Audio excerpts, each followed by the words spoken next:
Namaste and welcome back to Awaken Living with Nibodhi. Today we're talking about something that most of us get frequently caught in: seriousness.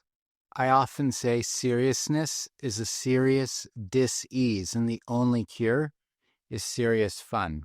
So today we're going to discuss what is seriousness from an Ayurvedic, yogic, Vedic psychology, spiritual, and modern science perspective.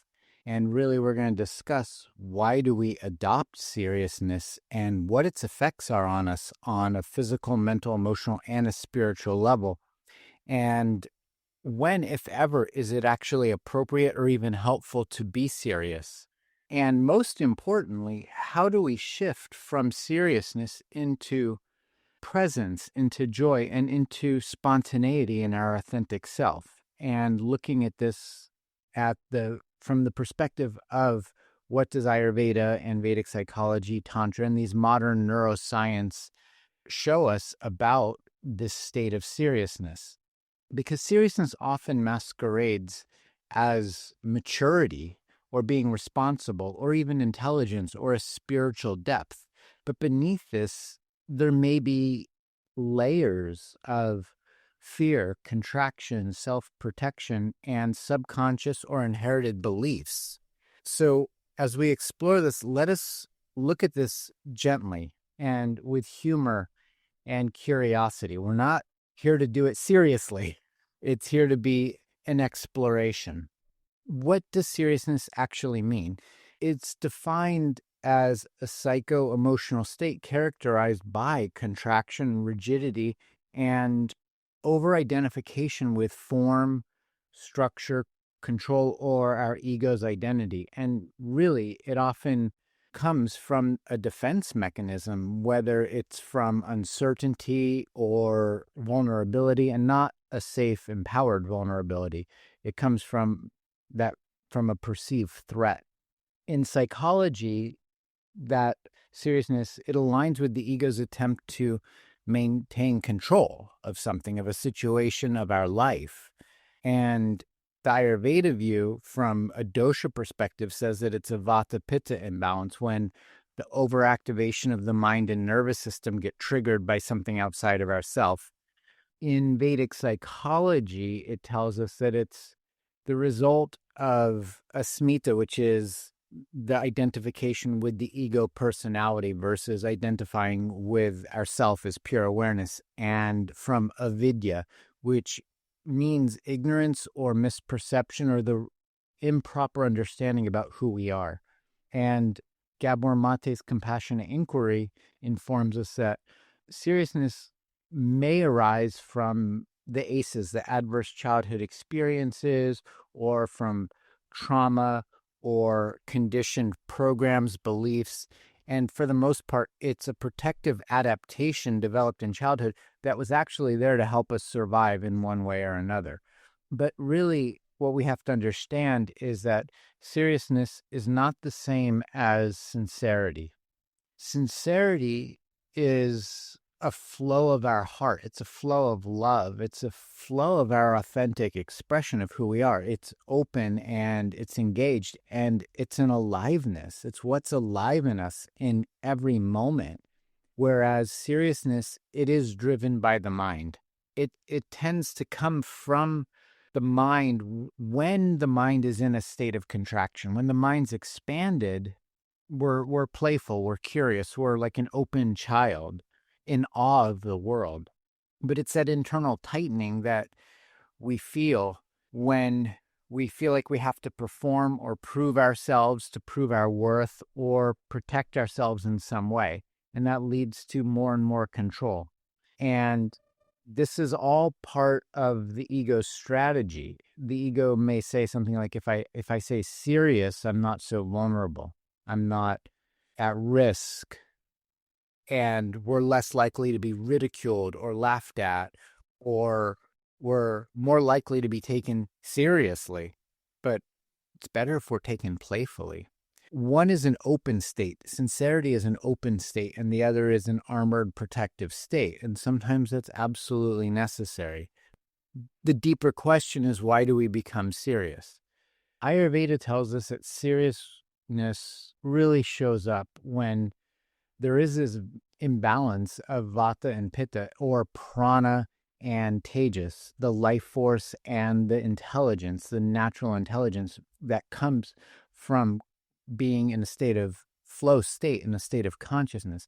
When they become imbalanced, it's because the mind was overstimulated, whether it's from the concept that we have to be perfect, that we have to succeed, that we have to be somebody special, that we have to be the ego, that we have to be the personality in the world. And it's competitive.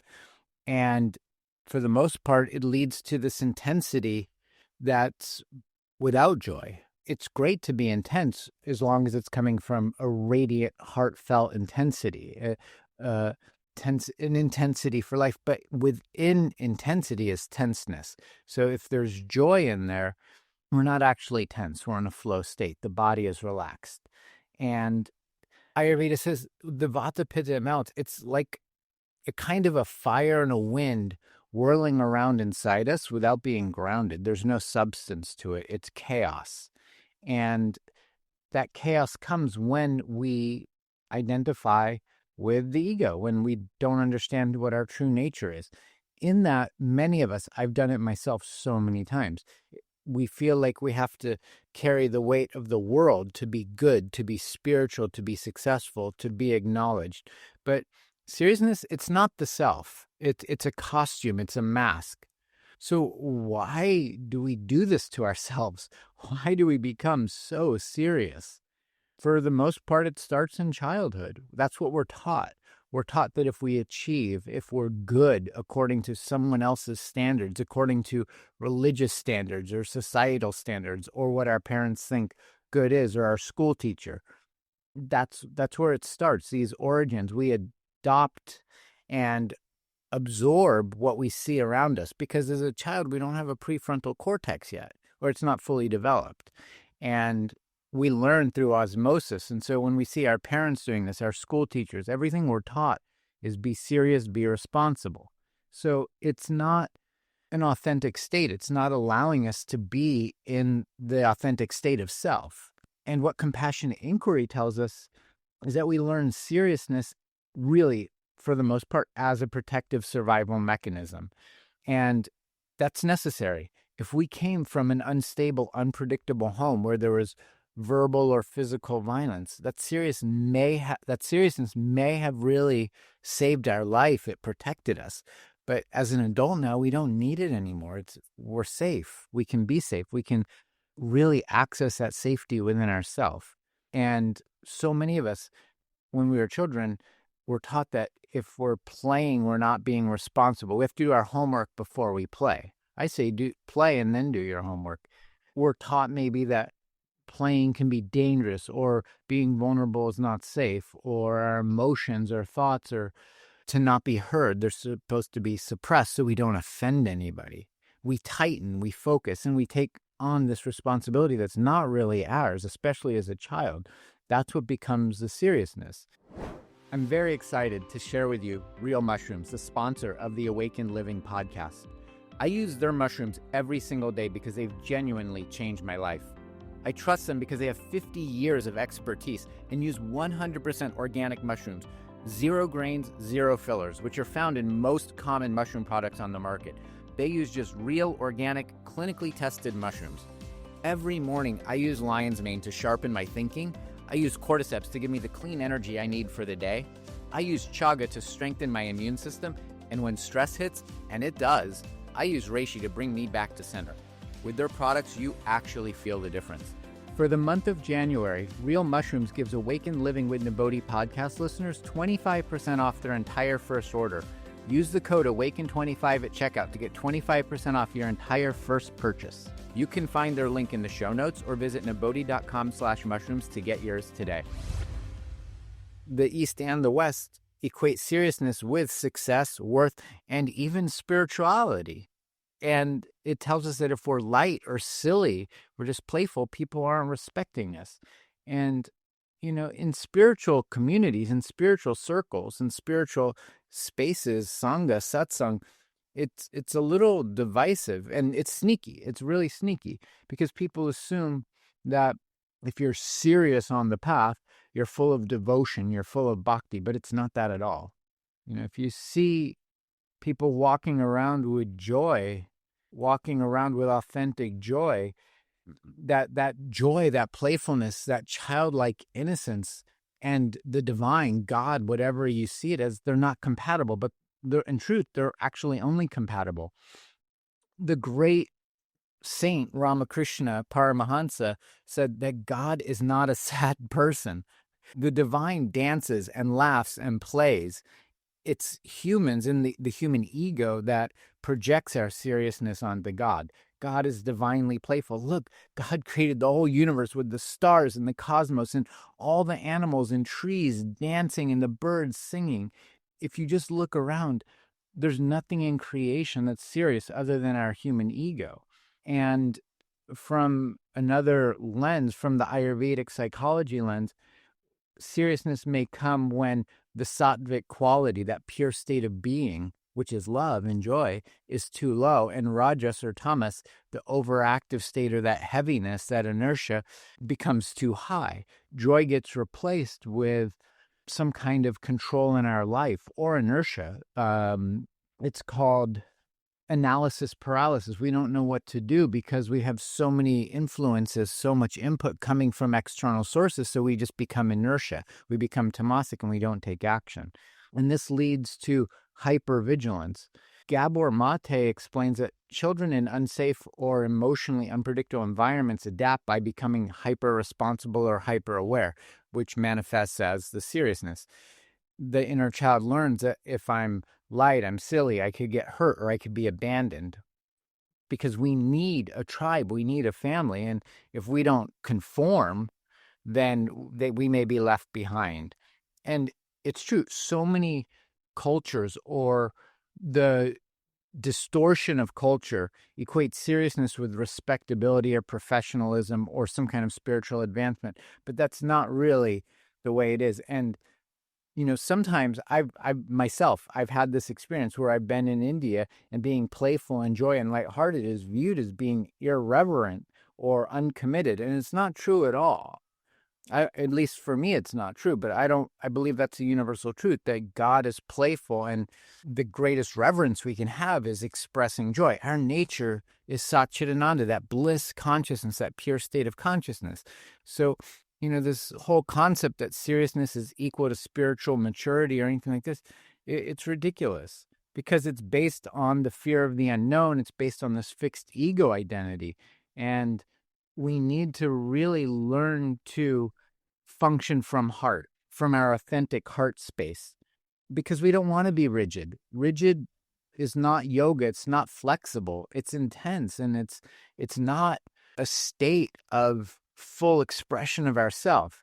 So we need to become untethered from these concepts. Otherwise, we become untethered from love. We become untethered from the heart. And what happens to us when we get serious on a physical, emotional, mental, and spiritual level is not pleasant. Physical effects of being too serious leads to increased sympathetic stress hormones, the cortisol, the adrenaline, and the body shifts into this stress response where we're in fight, freeze, or flight throughout the day. And other symptoms are that our breathing becomes constricted. It becomes shallow or held in the chest.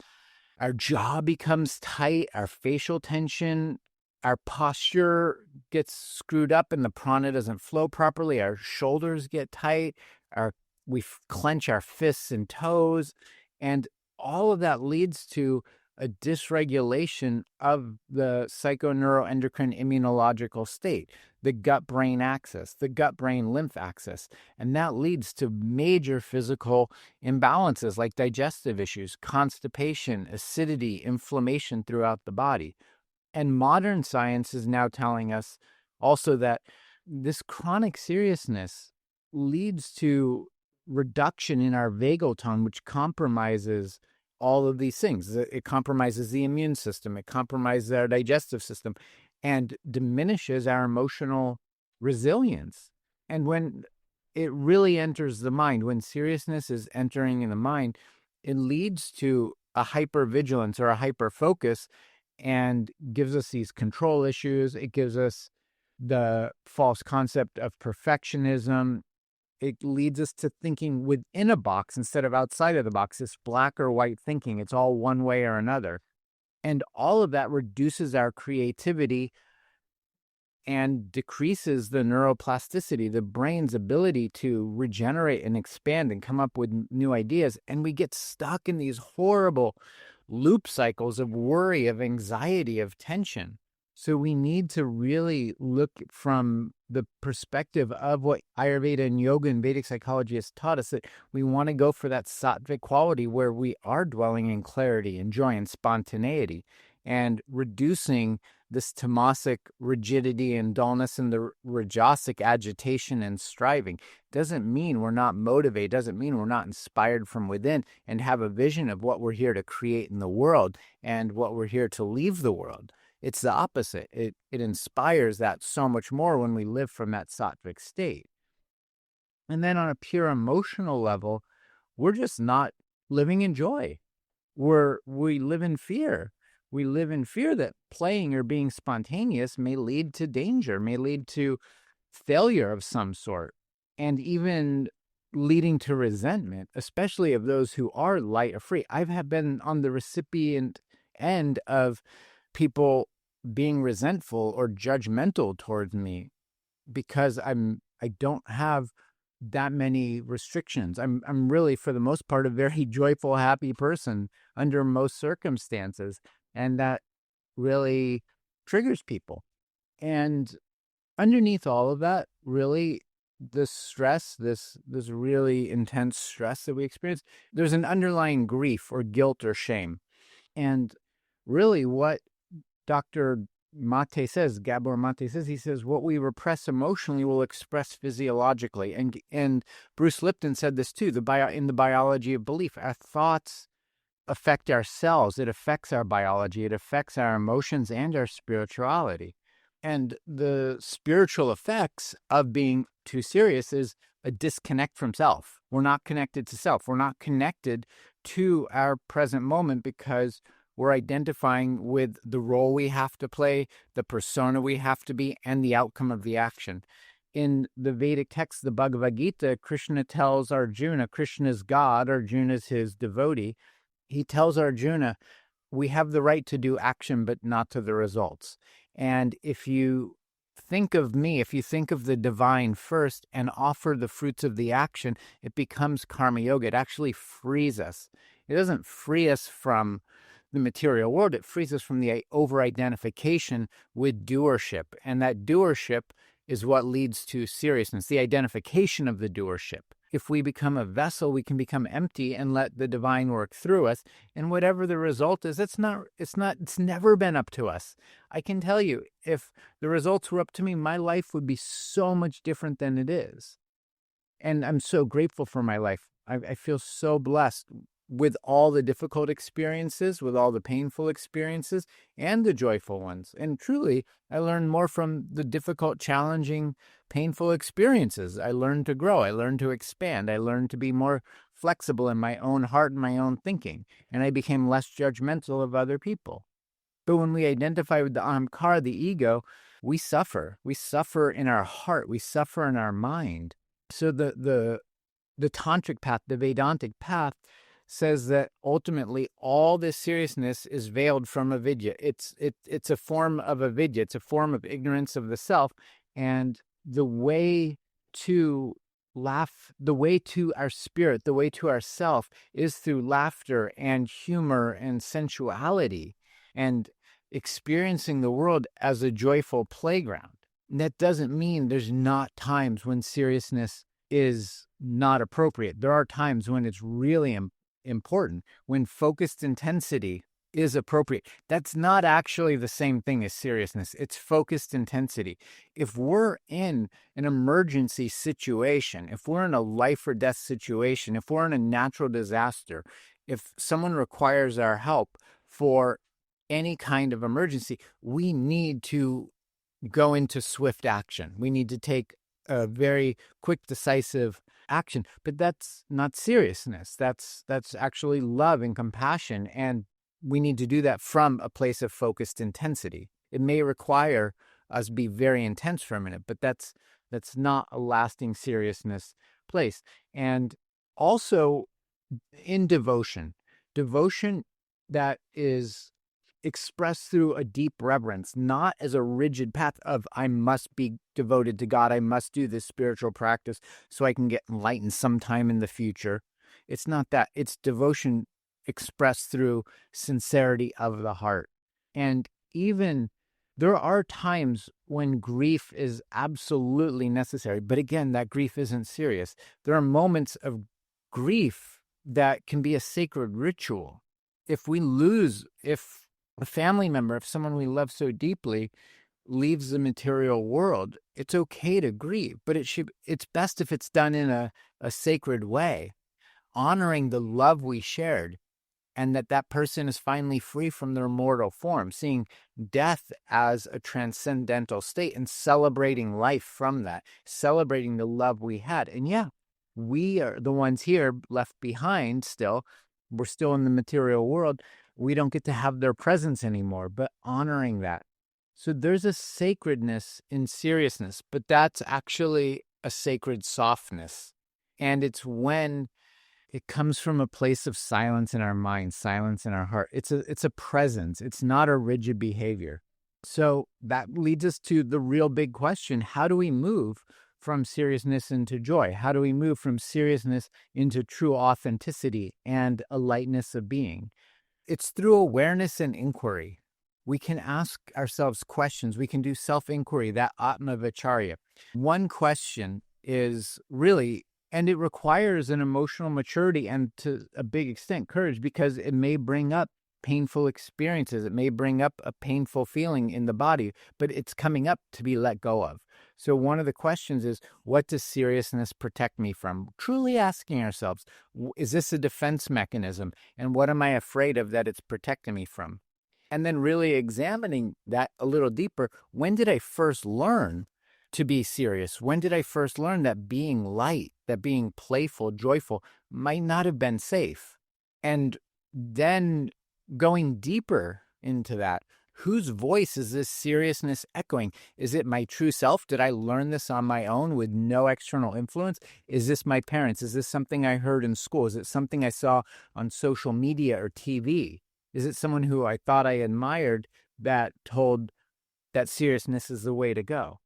We really need to look and see where it came from if we want to let it go, really let it go. And then examining, feeling into the body, a somatic experience. What would I feel like if I let the mask of seriousness go away, if I let it drop, if I let it disappear? And if we're not ready for that, if it doesn't feel safe to do that, then we should ask, when did I learn that being joyful, that being playful, that being curious wasn't safe? We really need to examine that, because if we're afraid to let the mask drop, it's because we don't feel safe to do it. So we need to really look at that and finding out what we believe that this seriousness is protecting us from. I can almost guarantee that we're going to find some old fear, some old wound, some old trauma. And when that comes up, be gentle, be compassionate with yourself. Because it's really, the seriousness is just the inner child, that young child's way of staying safe. So if we tell our inner child, I've got you now, we can let this go, we can really transform our lives into what we're here for, and that is bliss. But Gabor Mate says seriousness is often grief in disguise, so we need to look at that. And it doesn't mean we need to spend days and weeks and months going into our grief and all of this. It's helpful to identify it.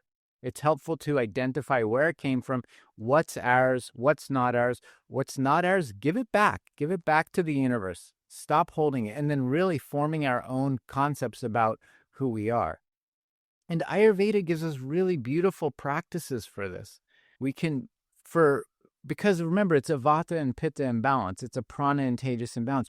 So doing that warm oil massage, that Abhyanga, if you have it available to you, doing Shirodhara, that's the pouring of warm oil over the forehead, that's repatterning the prana, the nadis, the 72,000 channels that carry all information through ourselves. and doing grounding things, walking on the earth, sitting on the earth, laying on the earth, hugging the trees. And Ayurveda offers heart-opening adaptogenic herbs like ashwagandha, brahmi, and tulsi, and rose. And so having herbal teas with these beautiful things in a sacred way can help ground us and open our hearts back to ourselves. And likewise, Ayurveda would encourage eating warm, moist, cooked foods cooked with love. And most importantly, really, is to avoid as much external stimulation as possible. Avoid overstimulation, avoid the social media and these perfected, curated lives that we see on social media. No one actually lives those perfected, curated lives. I guarantee you, all these supermodels, male, female, they, them, with all their beauty, everyone wakes up in the morning with messy hair and bad breath, okay? Well, maybe not bad breath, but messy hair, whatever. They're curated images. So stop comparing ourselves to others and really adapt play. To me, this is huge. Play with intention, play on purpose. Schedule a play date with yourself every single day to sing, to dance, to laugh, to be ridiculous, be absurd. And if you need to, use TV for what it's for. Watch a comedy, an uplifting comedy that makes us laugh. Make funny faces in the mirror. The Seva Foundation, it was started by Wavy Gravy and Ram Dass and members of the Grateful Dead as a compassionate outreach. It's massive. They would have board meetings in figuring out how to properly use the money, the resources to serve the world in a truly beneficial way. And that service should come from they wanted it to come from the heart, from joy, from authentic joy. And often they would get serious at the board meetings. And so at the board meetings, they had googly eye glasses and beanie hats, little beanie propeller hats that spun around. And if they caught themselves being serious, they'd put on these googly glasses and the beanie propeller hats, and they'd continue the meeting with these on, not to take themselves so seriously. They were doing intense, profound work and service to the world, but the goal is to do it without the seriousness, to do it with joy, to do it with laughter. And when we can do these things with laughter, it boosts our oxytocin, our love hormone. And scientifically, they've proven that it reduces pain. It reduces inflammation. It increases our vagal tone. It's literally medicine. Joy and laughter is medicine. So sing and dance and be silly, but do it consciously. Use laughter as medicine. Use laughter to increase your endorphins and your love hormones and to feel amazing in your body, because the body heals the fastest when it's in a state of joy, of play, of pleasure, and sincere prayer, sincere devotion, that bhakti, that divine love.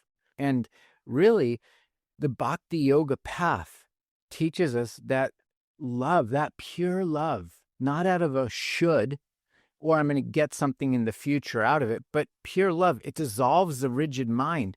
And even in the different yogic practices, doing the pranayama or doing mantra softens the control patterns of our mind. In Kashmir Shaiva Tantra, it talks about a state called sahaja. It's it's the natural spontaneous state of being.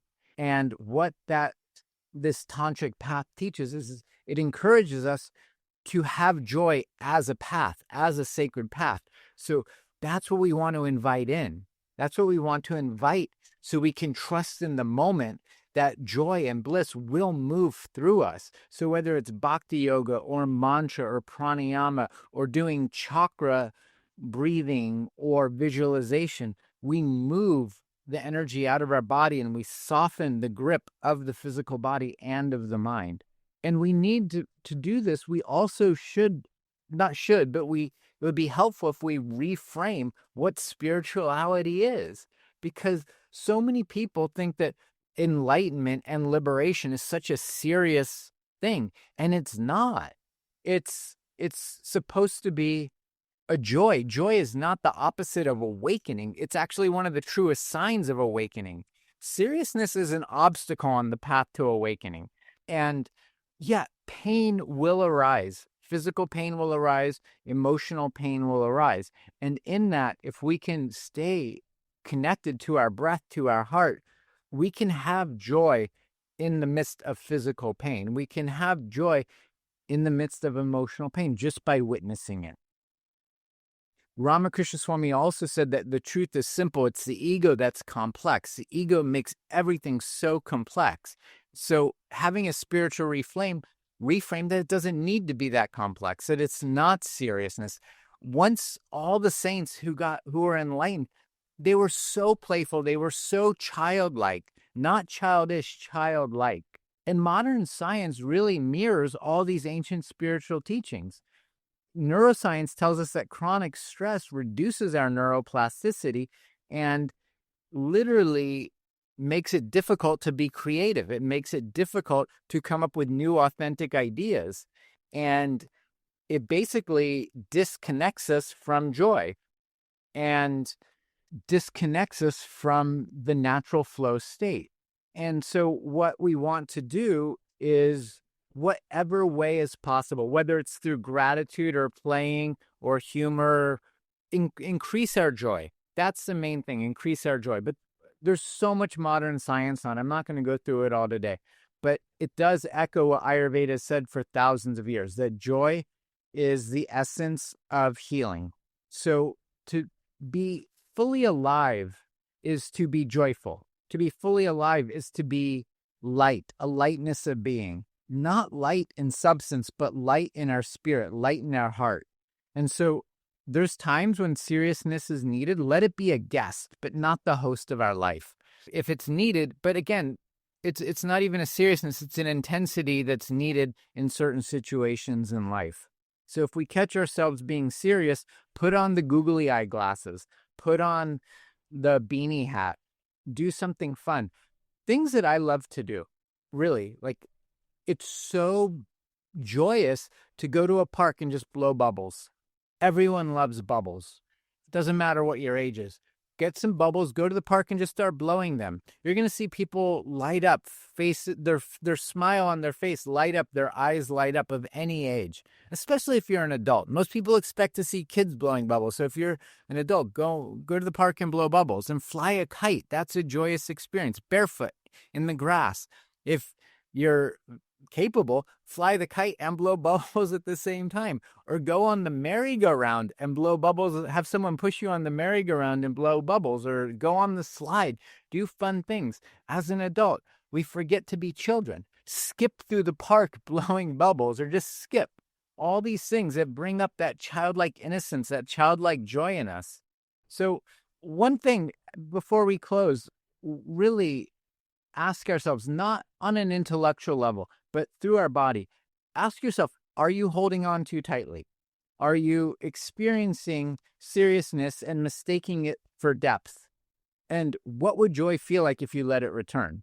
Those are really good questions to kind of end on, is to, just tune into the body, take some deep breaths, tune into the body. Where is there tightness? And where have we mistaken seriousness for spiritual death or emotional maturity? And what would you feel like physically? Feel the body, breathe in. What does it feel like if you allow joy in? Remember that the sacred doesn't just live in silence and stillness and meditation with your eyes closed in a cave in the Himalayas or in an ashram. It's in laughter. It's in the lightness. It's in the presence. So truly feel that in your body. Feel that in your body. And what's not joyful? What's not playful? What's not light? Just let it go now. With each exhalation, let that go. Breathe in the joy, breathe in the light, and let everything else go. Be comfortable laughing at yourself with love. And be okay not having all the answers right now. Be okay making mistakes and bless them and learn from them. Don't let seriousness take over our lives. And if you need more permission to laugh, more permission to play, even make a fool of yourself, here's your permission. Do it. Go do it. Your seriousness is no longer a strength. Your sincerity is. And your joy, let it be sacred.